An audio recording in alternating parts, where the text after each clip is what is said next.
All right, this is what I did when I needed to install a doggy door. Obviously, this is an interior door, as you can see through the flap. It's basically a tool room that I have, and it leads out to the back where there's another doggy door that goes to the outside. So the pain in the butt part of it was that this was a panel door, which is the same as this one right here.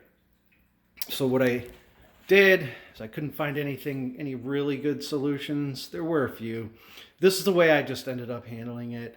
I essentially cut the hole for the rough opening hole up against the top here, and that was actually for a reason.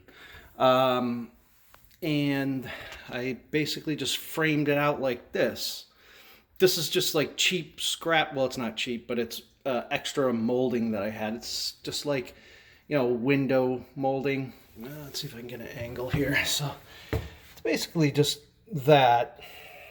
And I did that because it was easier than filling in the panel. I thought about, let's assume this was the panel right here. I thought about, oh, well, I'll cut the doggy door in from here to go down to here and up to there. And then the exposed recessing, or whatever you want to call it, part of the recess part of the panels, I just fill in with wood filler and sand it down. But that would require a ton of wood filler. Like, it would just kind of expensive to buy all that wood filler. So I chose to cover it instead. But this is how I did it. Sorry about that. I'm in a real tight space here. Here come the dogs. So all I did was, this is the other side of it. I just cut it out. Hey, stop it.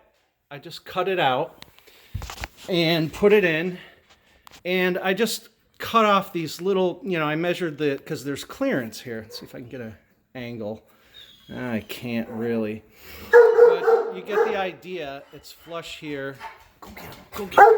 All right. So what I did was I did the same thing on both sides, right? It's just that it's underneath the molding that I put. So all I did was cut these. I just call them little biscuits. You can call it a shim, whatever. I just cut these little cross sections of 2x4, one there, and one there, essentially where the screws go, which tighten the dog door. So these screws aren't any extra holes that I drilled. I just put the dog door in and marked where the screw holes go, and then made the supports where the screw holes were, so that way it would be, kind of beefy. And I did the same thing on the, I suck at this. Man, these people who make really good videos, I have so much respect for them. And see if that comes into focus. A biscuit. I just call it a biscuit.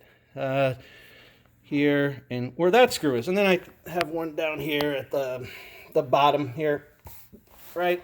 And then the top is flush with the non-recessed part of the door. And that's it. So then I was left with this, and because all of this is really the same level, unless your door's old and beat up, but just about this one actually is old and beat up. But it worked out because all I did was, just like I was cutting molding for a window or door, right? So I just 45'd it there, 45'd it there, and molded around the bottom. Now I didn't mold around the top because I'll show you here. I'm not a professional video guy, so bear with me. Because of this, right? Because I wanted this to function, right? Sometimes I don't want them to go running outside. And if I had molding up here, well, then you run into, well, how do I, yeah. This just would knock up into the molding, and I'd essentially lock the door in. Or if you don't care about this part, you could just go ahead and continue, make a 45 here and a 45 there, and continue that molding right around. If you don't plan on using the that little block or whatever it is. And that's pretty much it. Or the other solution that I thought about was you could just paint like an arc, something, you know, that makes it look like it's a total surround type molding. But I just decided to finish it here because I figured, well, it looks, you know, good enough. It looks better than most dog doors that are cut into here. And I just decided I would return it into the door here and return it into the door. So I just cut little return pieces. I don't want to make this a carpentry video or anything like that. So if you want to learn how to make returns, just Google it or whatever. Those guys do much better videos. And then